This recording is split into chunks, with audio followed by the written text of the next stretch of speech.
If you're building a business and you feel like you're doing everything right, but something still isn't clicking, then this video is for you.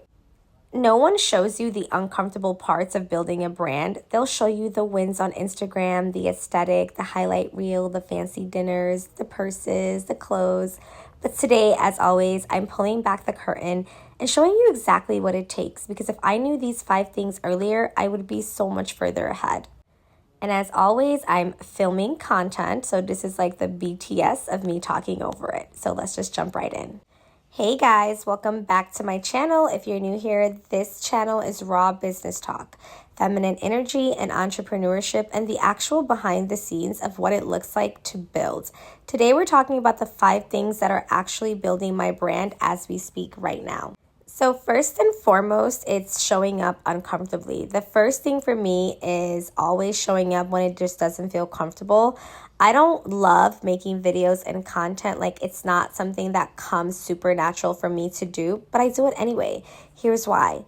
When I think back to my 20s, I wish I had stood outside and sold clothes or coffee or sold something, then worked as a CNA, making $9 an hour for 16 hours just to get a $900 check. Like, that for me wasted a lot of time while I was in school, because visibility and showing up in front of people, that's what builds brands. And guess what?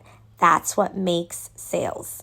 I even told my dad this conversation yesterday, and he was like, well, you didn't do that because it's not in your DNA. And he's absolutely correct. I had these limiting beliefs because of growing up foreign and, thinking about what people will say based on how I was raised, to always think about that. And I had to completely break out of that shell to reach my potential. So in 2026, the most equivalent thing to do right now is posting content on social media. That is equivalent to standing outside and selling at a storefront. That is your storefront. So you don't need a perfect setup. You don't need to feel ready every single time. You just need to show up, because the algorithm rewards consistency. But more importantly, your audience rewards authenticity.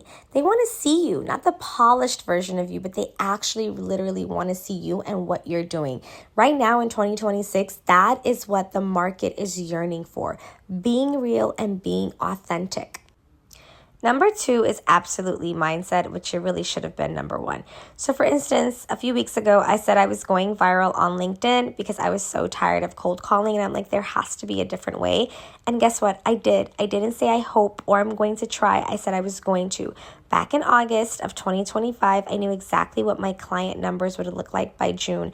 I manifested that, I spoke it, worked toward it, and it happened. But here's what people actually get wrong. They confuse mindset with motivation.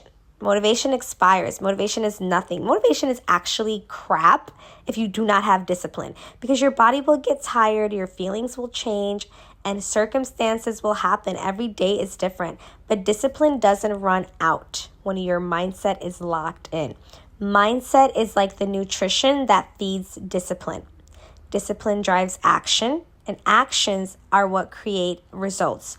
So if you keep stopping and starting and giving up and then trying again, the answer isn't a new strategy. It's go fix your mindset first, because everything else will follow automatically. It's like without a doubt. So your mindset has to 100% be aligned with exactly what you want and what your goals are.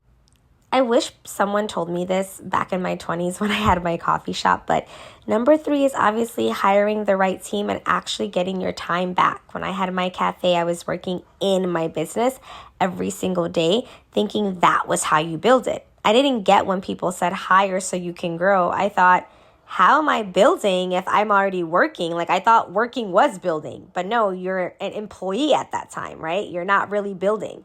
Here's what it actually means. Building equals sales. Your job as the owner is to bring in revenue. You are the sales rep. That's it. Everything else, for me, for instance, in my company, the billing, the follow-ups, the client relationships, the operations, that belongs to my team. You have to have a team that's doing your actual work. Right now, my team logs on and knows exactly what to do without me saying a word. I only step in for escalations. I built that system on purpose so I can focus entirely on sales and marketing. If you're doing everything by yourself, you're not building, you're surviving, and you're just working. You're an employee for yourself. Hire so you can actually build, and build means you have to bring in sales. All right, number 4 is something that I also had to learn the hard way because I'm not really a good content creator or like a marketer, but you learn as you go. Reformatting your message, and that's reformatting how you communicate so people actually want to hear you and receive your message.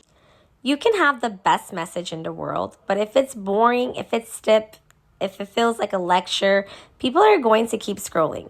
Social media is made for entertainment. People want to laugh. They want to feel entertained. But they also want to be educated in a way where they're not feeling like they're being educated. So your content has to be entertaining and valuable at the same time. Think about the creators you actually watch. You're not just learning from them, you're enjoying them. They become your friend, you know their personality. And that's exactly what it means to build a brand. So I had to ask myself, am I packaging my message in a way that pulls people in? Because the information I have is good, but if I'm delivering it in a way that loses people in the first 10 seconds, it doesn't matter. So reformat your message, make it engaging, make it feel like a conversation, not a presentation. That shift alone will change how your content performs. And the best way to do that is just lead with a problem. Like I always say, people don't care about themselves. I used to always lead with me, I did this, I did that. No one knows me. No one cares. People only care about themselves. So you start off with the problem, you dive into their emotions, and then you come in and talk about yourself and why you're an expert at XYZ. That is how you reformat your message to get people to actually listen to you. And number 5 is something that I love, especially after the pandemic, because we've just all been so tucked away. And I own a remote company, so I'm always working either at home or from a cafe. So getting out and meeting people in real life is absolutely underrated in 2026. I don't think people talk about it enough, but getting out and connecting with actual people in real life is a big deal. Whether you're at a coffee shop, the gym, the grocery store, whether you're at an event, you should be talking to as many people as possible. Y Combinator, which I heard Lucy Gu say this, Y Combinator literally says 3 things to entrepreneurs: exercise, build, and talk to as many people as you can. If you can't get out and talk to people, I use Alignable to really connect virtually in these Smart Connect virtual meetups. Any way or any possible option that you have to talk to a stranger, do it. Profits and sales are a direct result of how many people you know. In 2026, we are so focused on online presence that we forget the most powerful networking tool has always been a real conversation in a real room. Some of my best connection opportunities and clients have not come from a post or a reel. They actually came from me physically being somewhere, talking to someone, and making a real impression. So your online brand gets people curious, but when they meet you in person and you can hold a conversation, carry yourself, and communicate your vision by looking at someone directly in the eyes, that's what seals the deal. So go to events, pop up somewhere, introduce yourself. You never know who's standing next to you and what door they can open. One door can change your life. The internet can only take you so far sometimes, and real life will actually take you further. So those are my top 5. Showing up even when it's uncomfortable, locking in your mindset, hiring the right team, reformatting your message to actually entertain, and getting out to connect with people in real life. Drop a comment, like, share, and subscribe. And let me know which one really resonated with you the most, and share this with somebody that's building something right now because they definitely need to hear this. And if you're not subscribed yet, come join this community because new videos drop consistently, and I'll see you on the next one. And I'm wishing everyone abundance, happiness, and just a beautiful life. Bye.